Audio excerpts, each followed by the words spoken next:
بسم اللہ الرحمن الرحیم۔ آزاد کشمیر پاکستان اور دنیا بھر میں اختلاف نیوز دیکھنے اور سننے والوں کو السلام علیکم۔ اختلاف نیوز کی آج کی سپیشل نشریات شہدائے کشمیر کے نام۔ آزادی لہو مانگتی ہے، اور یہ لہو کا نذرانہ دیا محمد لیاقت کے دو عظیم بیٹوں نے۔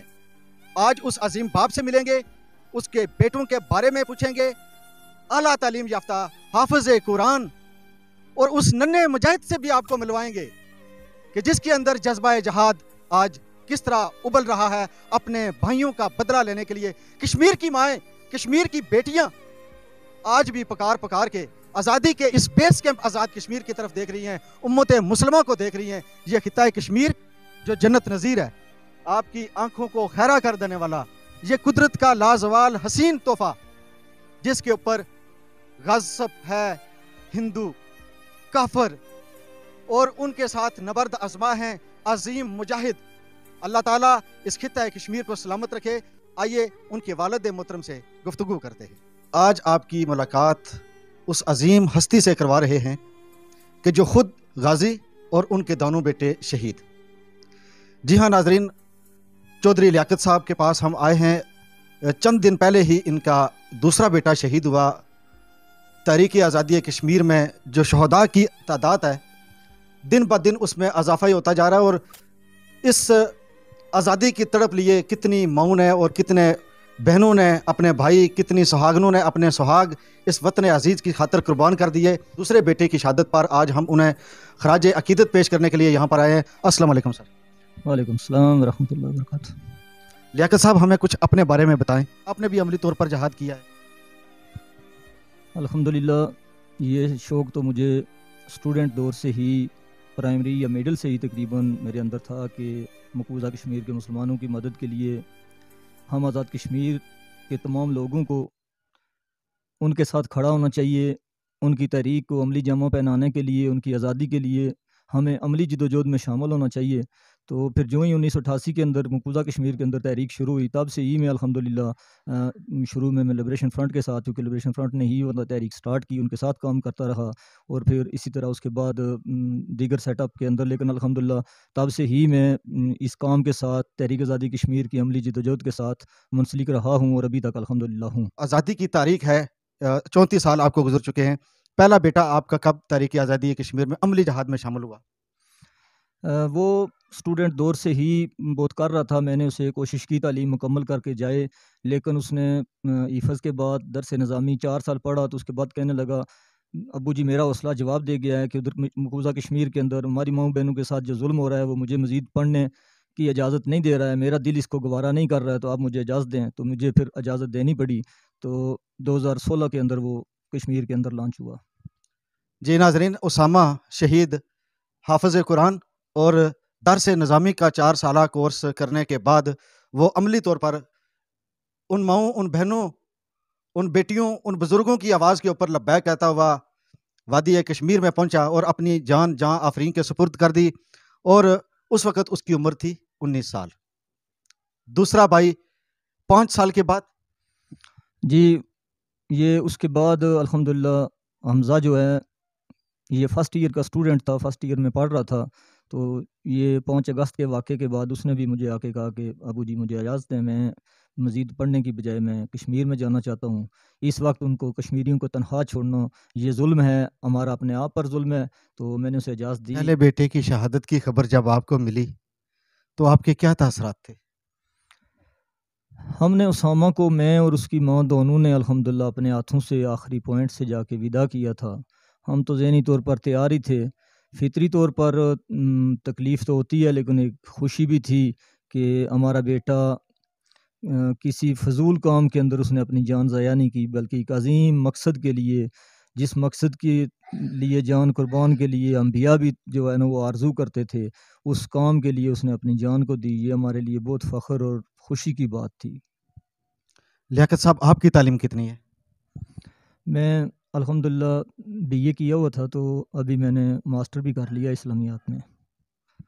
بی اے آپ نے کیا ہوا ہے، ماسٹر کر لیا اسلامیات میں۔ ناظرین، آپ کو بتاتے چلیں اور یہ آپ کو دکھاتے چلیں کہ امت مسلمہ کے اندر جب یہ جذبہ جہاد تھا اور 3 بر اعظموں کے اوپر مسلمانوں کی حکومت تھی، اور پوری دنیا مسلمانوں کی دسترس میں تھی، جب انہوں نے جہاد کا راستہ ترک کر دیا تو ان کے اوپر طرح طرح کے زوال آنا شروع ہوئے۔ قوموں کو ان کا خون اور قربانی ہی زندہ رکھتی ہے۔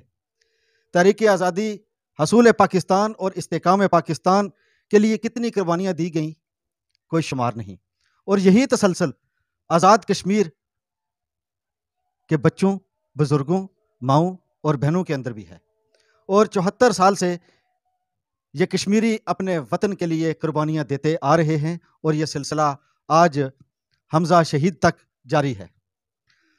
لیاقت صاحب، ہمارے لیے یہ باعث فخر ہے کہ ہم آج آپ سے گفتگو کر رہے ہیں۔ کشمیر کی آزادی کا کوئی حل آپ کے نزدیک؟ یہ تو الحمدللہ ہر بندے کے علم میں ہی ہے۔ یہ بات اور ہے کہ کوئی اس پہ اپنے کمنٹس کرتا ہے تو کوئی نہیں کرتا ہے۔ جہاد کشمیر کے علاوہ اس کا کوئی حل نہیں ہے۔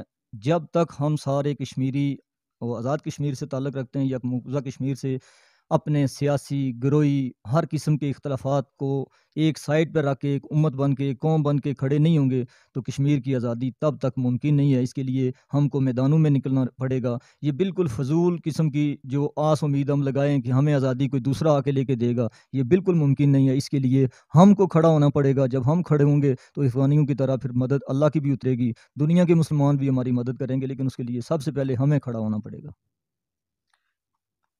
اور یہ جو آپ کی گود میں ہے یہ چھوٹا، اس کا نام کیا ہے؟ یہ جی اسامہ شہید کے نام پر اس کا نام اسامہ ثانی رکھا ہے۔ تو یہ ابھی الحمدللہ یہ ابھی سے کہتا ہے کہ میں نے اپنے بھائیوں کا بدلہ لینے کے لیے جانا ہے۔ تو انشاءاللہ ہمارے بچے اس مقصد سے، اس کاز سے کبھی بھی پیچھے نہیں رہیں گے۔ انشاءاللہ ہم سب کی زندگیاں اسی کام کے لیے وقف ہیں۔ جب تک کشمیر میں انڈیا کا ایک بھی غاصب ظالم فوجی موجود ہے، ہم انشاءاللہ چین سے نہیں بیٹھیں گے، ہم آرام نہیں کریں گے جب تک ان کے آخری فوجی کو نکال نہ لیں اور مظلوم کشمیریوں کو ان کی منزل تک پہنچا نہ دیں انشاءاللہ۔ ہاں جی حمزہ بھائی، اسامہ بتاؤ، حمزہ بھائی اور اسامہ بھائی کا بدلہ لینے کون جائے گا؟ میں بدلہ لینے جاؤں گا۔ ادھر دیکھ کے بتاؤ، آپ بدلہ لینے جاؤ گے؟ سب کافروں کو مارنا ہے؟ گن چھوٹی لے کے جانی بڑی؟ بڑی گن لے کے جانی ہے۔ سب کافروں کو پھر مار مار کے کیا کرنا ہے؟ خود شہید ہو جاؤ گے؟ شہید ہو کے کدھر جانا ہے؟ اللہ تعالیٰ کے پاس۔ اللہ تعالیٰ کے پاس چلے جاؤ گے تو پھر اللہ آپ کو اسامہ بھائی اور حمزہ بھائی کے پاس بھیج دیں گے۔ جو نبی پاک صلی اللہ علیہ وسلم سے نسل در نسل چلتا ہوا آج ہم تک یہاں پر پہنچا، اور وہ جس کو زندہ رکھنے والے، جس کے اوپر عمل پیرا لیاقت صاحب اور ان کا خاندان اس ورثے کی حفاظت کر رہا ہے، یہ شہداء کے ورثاء میں شامل ہے، اور اپنی آنے والی نسل کی تربیت، تعلیم و تربیت میں بھی کوئی کمی نہیں۔ حفاظ بھی ہیں ان کے بیٹے، اور اعلیٰ تعلیم یافتہ بھی، اور جذبہ جہاد سے سرشار بھی ہیں۔ یہاں پر ایک اور ہمارے پاس ایک ننھے منھے مجاہد یہاں پر موجود ہے۔ السلام علیکم۔ وعلیکم السلام۔ آپ کا نام کیا ہے؟ علی عبداللہ۔ علی عبداللہ، کون سی کلاس میں پڑھتے ہیں؟ 3 کلاس میں۔ تو بڑے ہو کے کیا بنو گے؟ فوجی۔ اچھا، فوجی بنو گے آپ؟ کیوں فوجی بننا لازمی ہے؟ جی، کس لیے؟ کیونکہ اپنے بھائیوں کا بدلہ، اپنے چاچو کا بدلہ لینے جانا۔ اپنے چاچو کا بدلہ؟ کون کون سے چاچو ہیں؟ اسامہ چاچو تو حمزہ چاچو۔ اچھا، اسامہ چاچو اور حمزہ چاچو کا بدلہ لینے کے لیے آپ فوج میں جاؤ گے؟ ہاں جی۔ ماشاءاللہ، چھوٹا ننا مجاہد بنے گا، اس سے بڑا فوج میں جائے گا، جدھر بھی جائے گا، مگر ایک ہی جذبہ ہے، ایک ہی راستہ ہے کہ جو صرف جہاد کی طرف ہی جاتا ہے۔ جییں تو مثل غازیاں، مریں تو ملیں شہادتیں، ادھر بھی عبادتیں ادھر بھی عبادتیں۔ دعا ہے کہ اللہ تعالیٰ امت مسلمہ کو اتفاق اور اتحاد اور ایک امت بننے کی توفیق عطا فرمائے، تاکہ جو امت کے اوپر زوال آیا ہوا ہے اس زوال سے ہم نجات حاصل کر سکیں۔ اپنے ساتھی کیمرہ مین رپورٹر کے ساتھ راجہ طالب حسین کو اجازت دیجیے۔ اللہ نے